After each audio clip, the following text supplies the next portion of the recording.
I'm Matt Braunger. This might help. I am not a doctor. This might help. I'm not a professional. Let's have fun. This honestly is a good time. Honestly, I got no idea what I'm doing. What's going on? Who are you? I'm Matt Braunger. This might help. The podcast. Hey, welcome to This Might Help with Matt Braunger, the advice podcast that really isn't an advice podcast. It's a comedy podcast for fun, and if it helps, great. It might, but that's not what it's all about. I have a guest with me today that I met, I believe, maybe once face-to-face, but I know him much more through his work. He's a writer, comic, and he does basically he is the operational person for Los Feliz Daycare, the neighborhood that I live in, and he's in full regalia. If you're watching this on the video, Jason, first off, how are you? I'm doing great, Matt. It is so good to be here. Thank you so much for having me. Just really stoned right now and so happy. Good. I love the dreadlocks. Looking great. You are right now on one of the Los Feliz hills, I can see. Yeah. I did a 23andMe a couple years ago and decided to just grow my hair after that. Oh, okay. Did you discover some non-Caucasoid descendancy of some kind, or? I didn't, but I did the 23andMe, and that kind of gave me license, I feel like, to do whatever I want. Yeah. Of course it did. Yeah. Now, Jason, I should call it out. You are doing the character as the owner of. Yeah. If anyone's listening and going, "Fuck this guy," he's doing a character. I should give some background of Los Feliz Daycare. I live in Los Feliz. I do call it LA's hipster parent mecca. It really is the place where you have your I guess the best way I can think off the top of my head is like so eager to be progressive in the way that they raise their kids that it's very annoying. And it's I mean, anyone this would land in. And first off, if anyone doesn't know what I'm talking about, go to Twitter, go to Instagram, and look up Los Feliz Daycare, LOSFELIZ Daycare. It's fucking hilarious, and it could exist in Brooklyn, it could exist in Chicago, parts of Chicago. It could certainly 1,000,000% exist in my hometown of Portland, Oregon. But because it's in Los Angeles, in one of the most expensive neighborhoods in American existence, it just shines like so much more. So thank you. Talk about that. Thank you so much. Yeah. So I've lived in Los Angeles for 12 years now, and I never actually lived in Los Feliz, but I did improv for so many years, all around those Chinese restaurants and the little black box theaters, that I felt like I basically lived there. And working in, writers' rooms and all of those things, as a 22-year-old, just like listening to the writers talk about their kids and the schools that they went to in the area, it just, something clicked where I was like, this probably will be me one day. So I need to make fun of it now, because it's just too good. And so I actually became a parent a month ago. Oh, congrats. And thank you so much. Yeah. My daughter Noah was born, and while we live in Sherman Oaks, it's all becoming really, really real. And I'll just tell you real quick, the day that the Twitter account started in 2014, a wonderful writer, Katie Wesh, came into the room and said she got a letter from the school because she sent white bread in her daughter's lunch. And that just started all of the stories. That started everything. And, doing the Twitter account, it just kind of started this character that's so much fun to do, and it's kind of grown out of that. And so it's really fun to do it and to be here. No, it's so cathartic to read. My daughter Rose is 17 months, and she goes to daycare, but in a different part of town. And I love the daycare we take her to, because it's not to say because it's not that, but it is a Hispanic family. They speak Spanish around her, and they're the most fun women you've ever met in your life. And they've been doing it since the 70s. And I'm just like, yeah, Unbelievable. I met with them and I'm like, and if I need to, I can pay extra and she can stay overnight, like in an emergency, which is just, nobody else does that. I mean, I met it. I went to so many daycares in my neighborhood, outside my neighborhood, and like most are totally normal and cool. But I did have one that we were like, so you guys are all vaccinated, and the woman's like, oh well, I've never been sick, so no. And I'm like, you will never see me again. You'll never see my kid. But it's a hard thing, especially coming out of the pandemic. But it was like I found so much, and I've been following it since the beginning.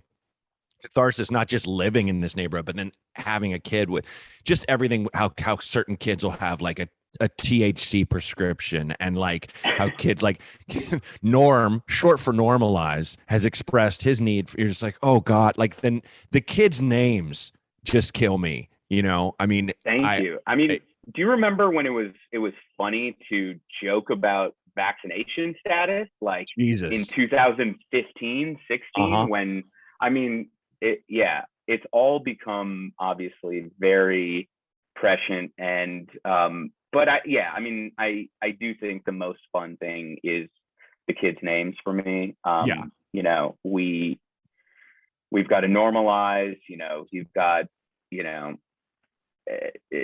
Egypt, we got, anything you can think of. Of course, a white kid named Egypt. Like, and that's the thing that people should know about Los Feliz too, is it's very white as well. Like it doesn't want to be. It's kind of like Portland that way. It doesn't want to be, but boy, is it. Not that people of color don't live here. They certainly do. But it's just, it's the wealth barrier where so many of the people that live here, they sold a script at some point for an ungodly amount or whatever. So they got the door in. But I mean, back in the history of this place is, the only black people who lived here were famous, like Sam Cooke, like people who could jump over what was called the red line, where you had these neighborhoods that were like, nope, no black people can live here, kind of thing. Johnny Cochran, things where, but it's now, I've lived here since on and off since 2003.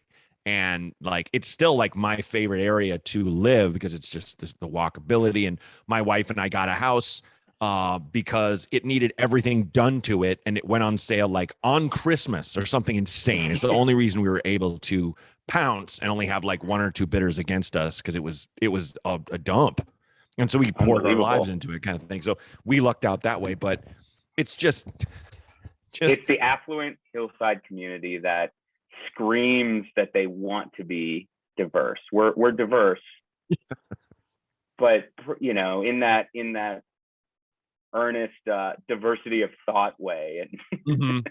Yeah. I mean, one of my favorite restaurants here all time is Awesome, but it's very pricey, but it's because they source all the stuff from local farms and stuff, and they're great cooks. Which one? But it's called All Time. It's All Time, yeah. And I when I was like tearing drywall out of my house, I used to go over there just covered in it, and they would just give me like, here, have a cup of coffee, man. Like we became friends. So I'm like friends with the owners and stuff. But I love the people that work there, because they'll tell me the funniest stories about, especially during the early days of the lockdown, where they're like, you can spend $100 on breakfast there if you really try. And like, they were just getting jettisoned into the hills with bags and bags of breakfast, like every morning. And that thing where, my wife and I are doing fine, and I always will have a certain degree of guilt for that kind of thing. And not that that's the right way to be, but I just imagine these people that are just casually calling up, I need $400 worth of eggs, bring it now, buy, that live in these crazy houses up in the hills, like, just blew my mind. Oh, there we go. Fred 62. I just walked over to my favorite restaurant, Oh, you're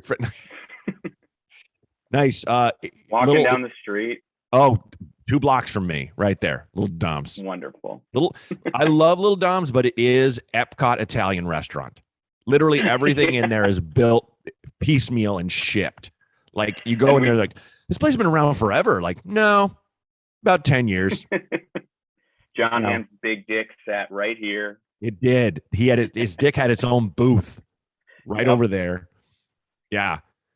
Oh my God. It's oh God, it's so nuts to be. I know Morgan Murphy did Los Feliz, the podcast. Did you ever go on that? Yeah. Awesome. I did Morgan and Robin's live show. That was so much fun. Awesome. Yeah, it really quick story. My wife Please. of 2 years, Shannon, the 3 weeks into dating, I invited her to a live show of the Los Feliz podcast that Morgan and Robin were having me on, and I went with this wig and a tuxedo, and that was like 2 weeks into knowing me. And one of my best friends, Jeff, was sitting next to her, and he was like, there was this woman who was laughing the whole time, but also, talking the whole time throughout the podcast recording and kind of participating in it. And whenever you were on, she was like talking back to you. And I was like, oh yeah, the girl that I'm dating, Shannon, that was probably her. And that was kind of our first, big date. Sure. Yeah. Well, I mean, it's like you talk about finding someone who understands you. So I think so much of it, of being in a relationship, is finding someone who aligns with your life, obviously, and also your sense of humor. Where, yeah, absolutely. I mean, that one of the funniest things about that your account is that a lot of people, I'm sure, find it A, real, or B, offensive.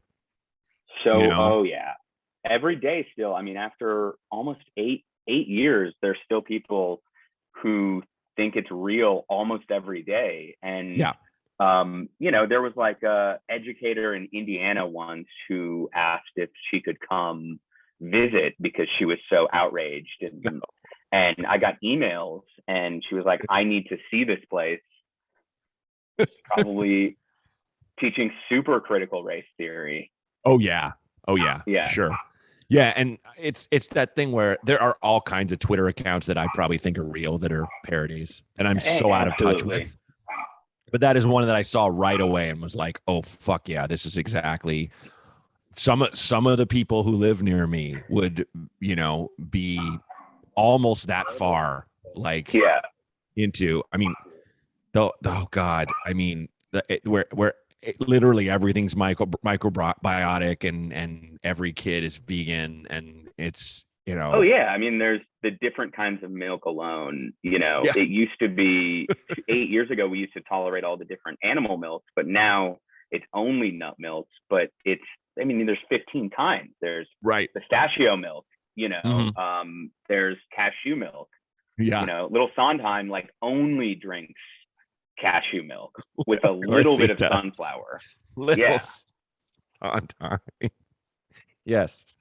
Yeah, perfect. And I mean, not to say, I mean, we named our kid after a golden girl, so I can't really knock it. But like, I'll never forget. And I think it's also regional with the names, because the ones in the South, holy shit. I was in Nashville, and I'll never forget this. It sounds like I'm going to make this up, but I went into this hotel, and this very, very attractive couple came in with 2 daughters and a son, and they're like, Maverick, Hero, Bullet, come here.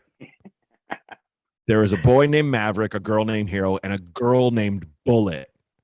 And I was like, good God, man. Like, yeah. A lot of times the ego is so huge, you don't even think about the kid's feelings. You don't think about, my last name is Braunger, and everyone says it wrong. And I understand that because it looks like, Braunger or whatever, and people switch the N and the G. And so I have to explain it, but it's my last name. What am I going to do? I'm not going to give someone a name like Clevin or something, where it's just, well, no, it's not Calvin. It's not Kevin. It's Clevin, Yeah. And that's all. So much of the discussion around naming a child is just talking to your partner about, like, okay, what would a kid say about this, and what would a little asshole turn this name into? And it's like you got to find the perfect construction for how to not have your kid bullied, or else you just kind of use them as an accessory of yourself and name them something weird and put a Nirvana t-shirt on them. Right. It's like that Patton Oswalt joke about, like, you should, you can't teach your kid to be cool, because then the kid will, come back with, as an example, like, Dad, Phil Collins is the coolest, and or whatever, So it's funny you bring up Patton, though. I actually credit Patton for Los Feliz Daycare blowing up when it did. Oh, nice. You know, yeah, it was the day that it you know, started blowing up in 2014, and kind of, I think, probably amassed like 30 or 40,000 followers in a day, was because Patton found it and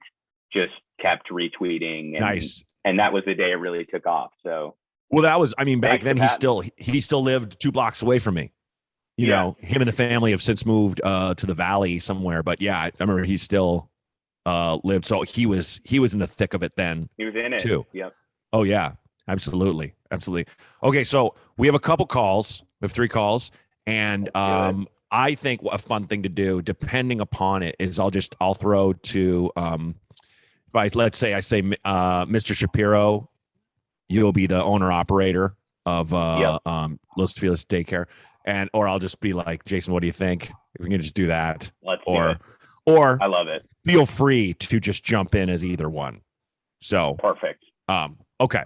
So as I always say, first off, I don't hear the calls. I don't listen to them. Renee listens to them and curates them as he does. And also, I have to ask: do you ever get asked advice? I ask all the guests. Yeah. Something, you know, I have friends who ask me advice. I think I give some advice. I give a lot of unsolicited advice, Sure. and then sometimes people actually come to me with it. Okay.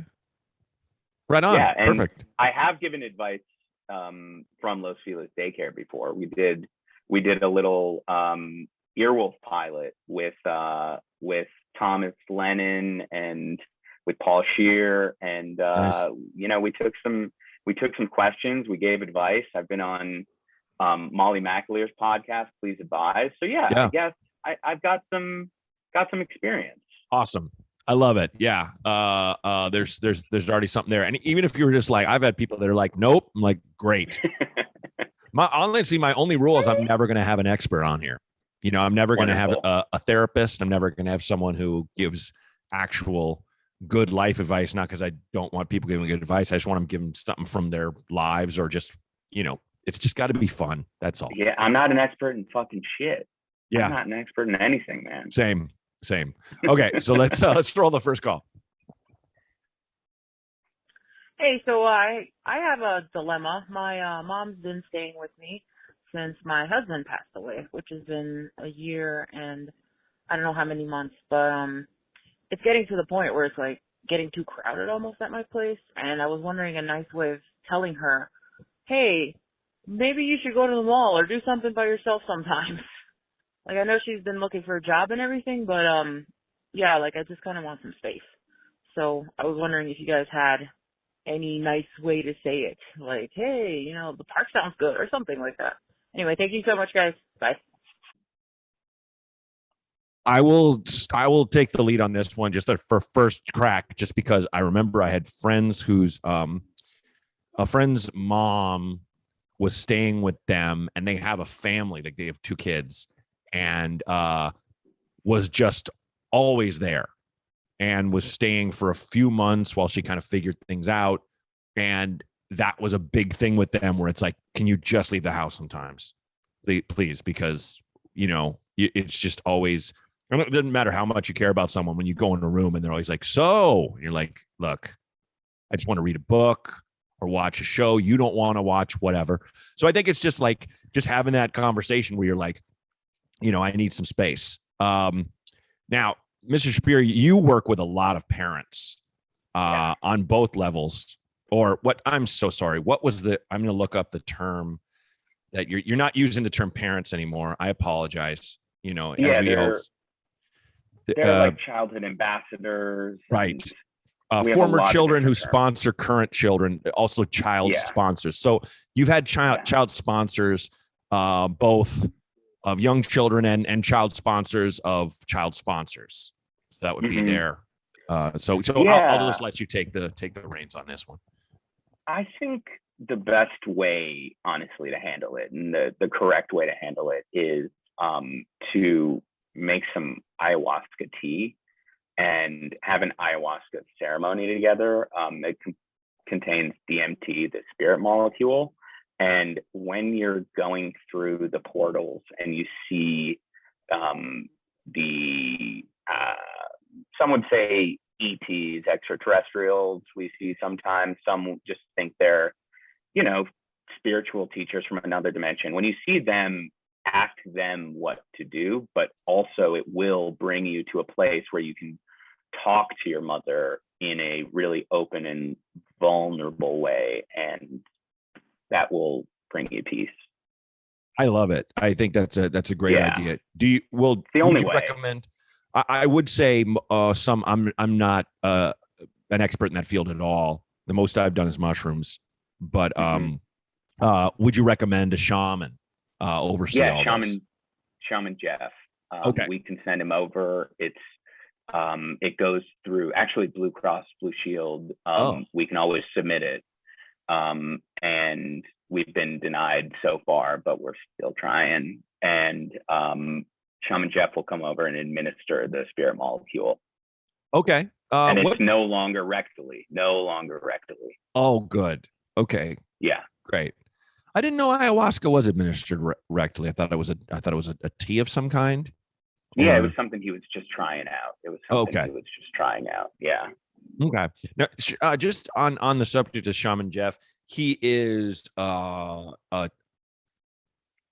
would you call him a worker, or he works for Los Feliz Daycare, or is he affiliated? Yeah, he's from La Cañada, Flint Ridge area. Okay. And he's done a lot of LSD. Okay. And he came over one day. We just kind of vibed. We listened to Thriller. It was while we could still listen to Thriller. Right. And we had a great day, and that's when Jeff Walter became Shaman Jeff. Wow. All right. Great. Okay. So caller, I hope that helps. Make sure to have the heart to heart, but consider ayahuasca and consider hiring Shaman Jeff to oversee and guide. Because I do feel like if you can get advice, great. If you can get advice from the extraterrestrials, then I feel like you're cooking with gas. Not that doesn't cause pollution, so I shouldn't use that expression. All right, let's roll the next call. Yeah, what's up? My name is Bryn. Wait, should I say my name?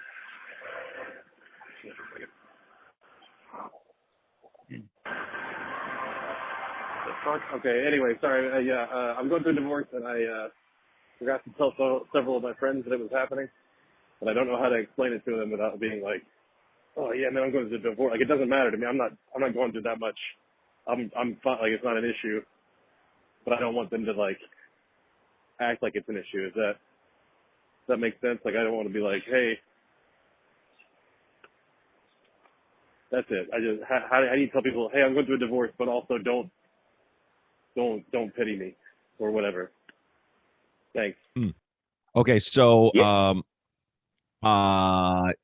let's say, okay, Jason, real answer. What do you think? No. Anything you want to share? Honestly, it goes in a Los Feliz-y place, but for real, like, as stupid as it sounded when they said it, like that unconscious or that conscious uncoupling idea, I think that Gwyneth Paltrow and Chris Martin talked about is truly, honestly, like a way to start. Like, not those words, but just talking to your friends and being like, hey, this is what I'm going through. Like, I am doing okay. This is going to be better for me. This is going to be better for both of us. And, I'm here to talk to you about it, but just know that we're doing what's best for us. Yeah.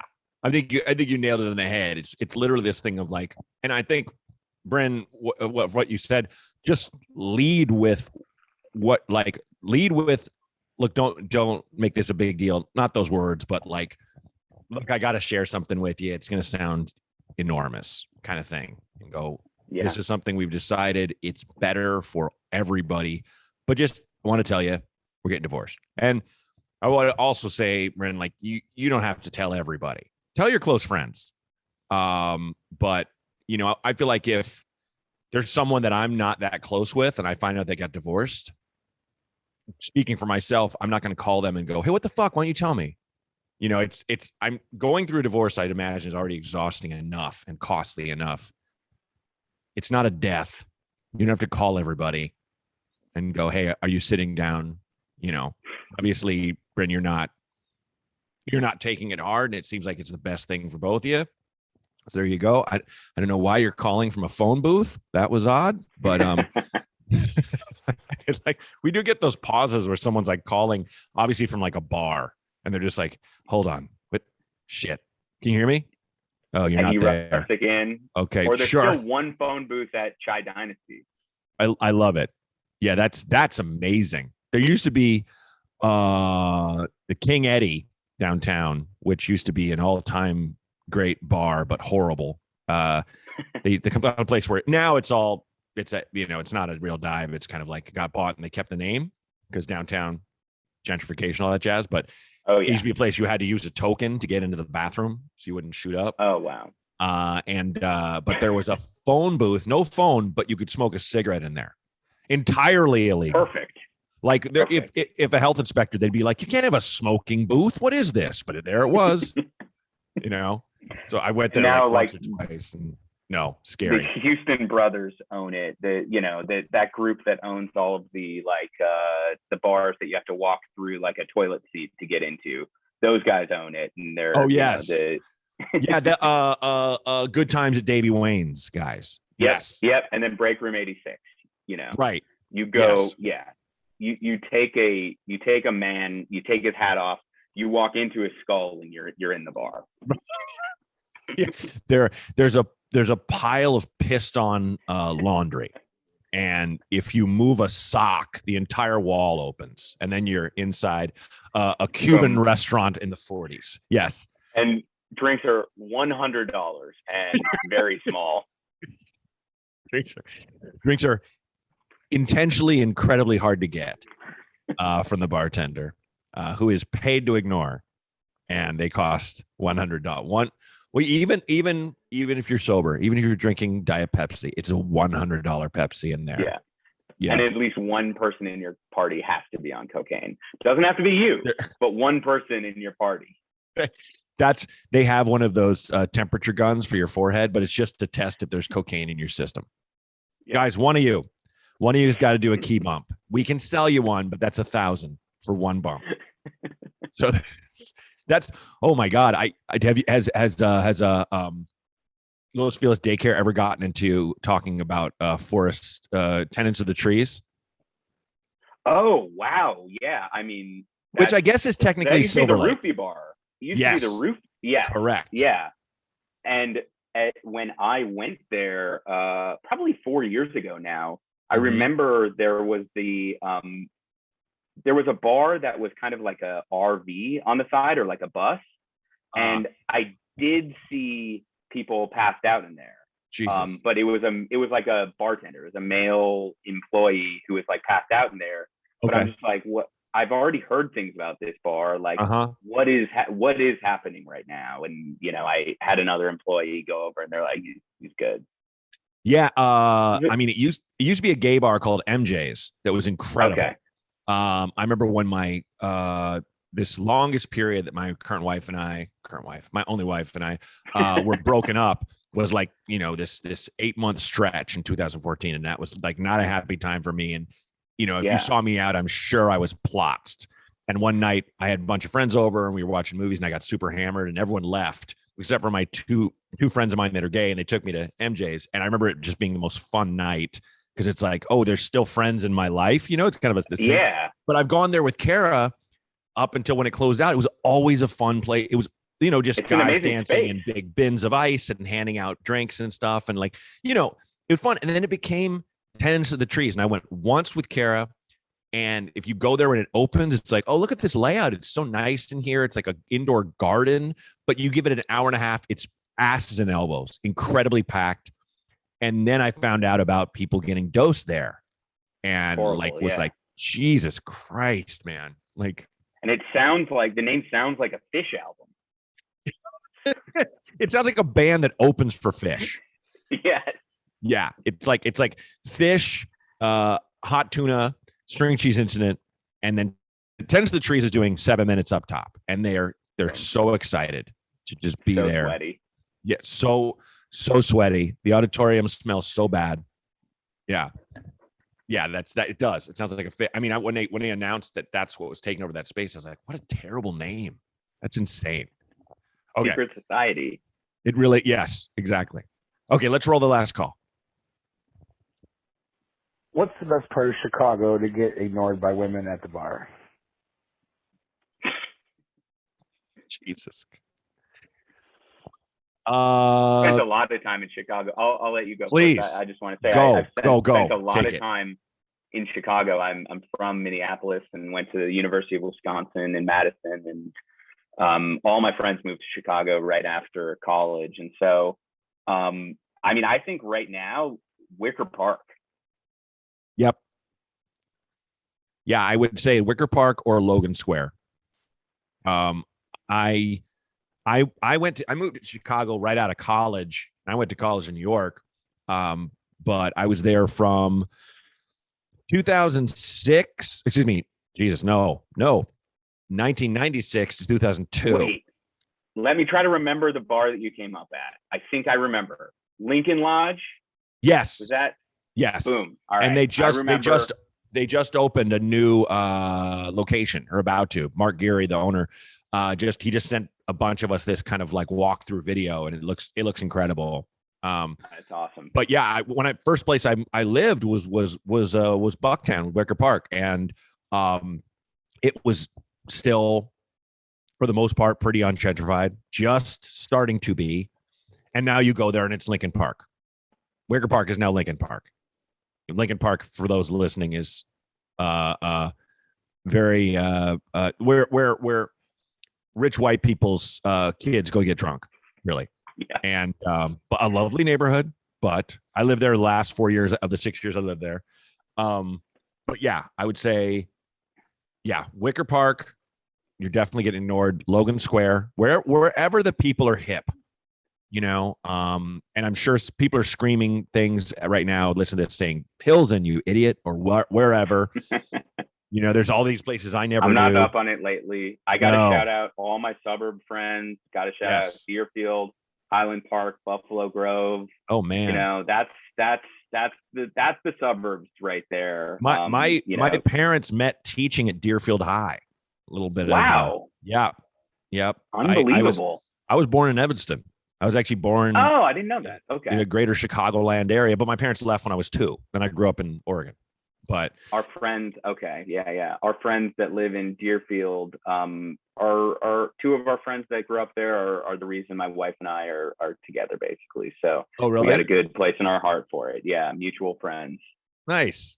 Yeah, I mean, it's the suburbs of Chicago are storied. It's funny, like, Kyle Kinane goes back to Chicago because he's from Addison, and he pretty much doesn't leave Addison. Because it's just like it's like all the Chicago places and haunts he knew are kind of gone. They're all wiped out. It's like and that's all over the country, which is the sad thing. I remember Solomon Giorgio. I was in Seattle by myself on a night off on the road, and was like, oh, where should I go? I'll text Solomon, and Solomon's like, he's like, every place I used to go is gone. He's like, in fact, 4 of the 5 apartment buildings I used to live in are destroyed. Like, to say nothing of restaurants and bars. I was just like, oh my God, that's there's nothing stopping anyone from developing, generally speaking. Yeah. It's a little, I got to just shout out Kyle Kinane for one moment, because the night I really made the decision in my mind that I was going to stop pursuing stand-up and just focus on writing was after I did a set at UCB, and then Kyle came on right after, and I watched it, and I was like, I love that guy. He is so good. He is so dedicated. I know I don't have that in me. I need to, like, I feel that way when I'm writing, and that was the last stand-up set that I did. So I mean, it's thank you, Kyle Kinane. That's right on. I mean, look, it's first off, he's not that good. But I will say no. Jonah Ray doesn't do stand up anymore, and he's like, I didn't want to do it anymore. It's too stressful, and my heart was not all the way in it. Where it's like, I can say, sure, mine is. That's how I make my living. But Kyle has been offered parts in movies where he's just like, no, but that would take me off the road this long, and I don't want to disappoint people, and I'd rather just be there. And I'm like, then do what makes you happy, man. That's it is really where your heart is. It's not so much, like Judd Apatow said he like saw after seeing Jim Carrey enough times, he's like, I can't. What am I doing? But it's like, dude, I see people that blow me off the stage all the time. It doesn't make me go, I'm gonna stop. But that's not what it's about. It's like, I would argue probably Judd also went, but I kind of want to make movies. I want to make TV shows though. Yeah. That's my thing. Whereas Jim Carrey was like, I just want to make the world laugh. Where can I be in front of the largest lens? Oh, movies? Great. Yep. And I think, for me, it was, as like cheesy as it sounds now, like coming out, being in the comedy scene in 2009, 2010 is like a fresh just fan at the time. And watching all of you guys on stage, whether it was at UCB or at Meltdown, anywhere, and just ingesting comedy every night, I was like, I want to be a part of that. I want to, make people laugh. And it takes you some time to really figure out like where your passion is in that. And, it took me years to realize it's like, it's writing and, it's doing comedy in these different ways, but stand up is for the stand up guys. And I can just be a fan of that and have a blast. Yeah, I mean, I'm going back to the Comedy Store for the first time in like a month because I've just been, Omicron has been so nuts, and I've had it. My wife's had it. Baby's had it. We're all through the end of that, at least for now. And we're, but like, so I'm now. I got to start building my act back up, and I go back on the road in almost exactly a month.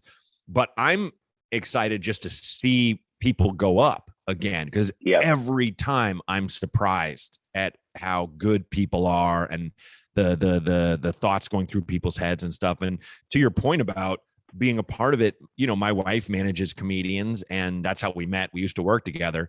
And when she's from Boston, she was just at a certain point, like fresh out of college, she's like, I don't want to do comedy, but I want to be a part of it. And so she worked the door at a comedy club, and like now she's a producer and all this stuff. As her career, yeah, exactly. It's really get in where you want to fit in. Like you don't have to be this, that, or the other or whatever. So, it's just the circus. And we're all clowns in our own way. I miss those times. I mean, I miss those times of going to, 7 comedy shows a week. That, 2009 through 11 or 12 was just, it was a great time. Yeah, it really was. It really was like a ton of fun. And I do laugh about when I first moved to LA and I got up at like Comedy Death Ray before UCB LA even existed. And God bless them. And God bless Ackerman and all those guys. And then I'm friends with all those guys. But it was its own amazing level of pretentiousness, almost on the level of Los Feliz Daycare. Because, and I've said this before, I didn't get on stage with a notepad. And so right away I saw people crossing their arms. We're like, oh my God, he remembers his act? Dude. Because they wanted that thing of like, what's in here? I guess I'll do this. I guess I'll do this. And like, that was everyone's thing. I mean, not that this is her, but Janine Garofalo never gets on stage without a notepad. Sarah Silverman for the most part. And I get it. And that never bothers me. I don't care, but it shouldn't be, you have to, or you can't, We're working stuff here. We are working stuff and we've thought about it a lot. I don't know. It's just, but anytime, we all have our favorites and our preferences, but anytime someone's like, it's this and it's only this, I just back away. I'm like, nope. Yep. I'm not going to shit on TikTok comedians. I'm not going to shit on YouTube comedians. Nope. I don't care. Yep. I don't care. Things are going to change without us, with us or without us, and we can be a part of it, or we don't have to be a part of it. Yeah. The beauty of the world.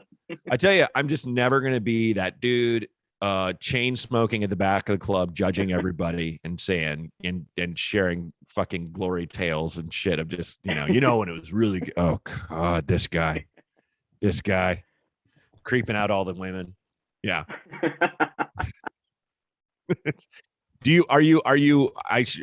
Before I let you go, like, I would love to see this. Like you mentioned, you did a pilot with Earwolf. It'd be so fun to see a real, like a filmed pilot for this or something, or like a script. It kind of, I've developed some animated, I developed this with Hulu a couple years ago. Okay. Unfortunately they passed. So Hulu, I know you're listening. We can revisit it. We can still talk. The option came back to me. Yeah. So yeah, I mean, there's always at some point, I know I'm going to do some sort of animated thing with this, whether it's a short form thing on my own. Right now I'm developing other projects. Okay. And so there's always going to be life here, because now I've crossed the point to where I didn't quit and now I'm a parent. And so it's all going to become more real for me and more 100%. Fun.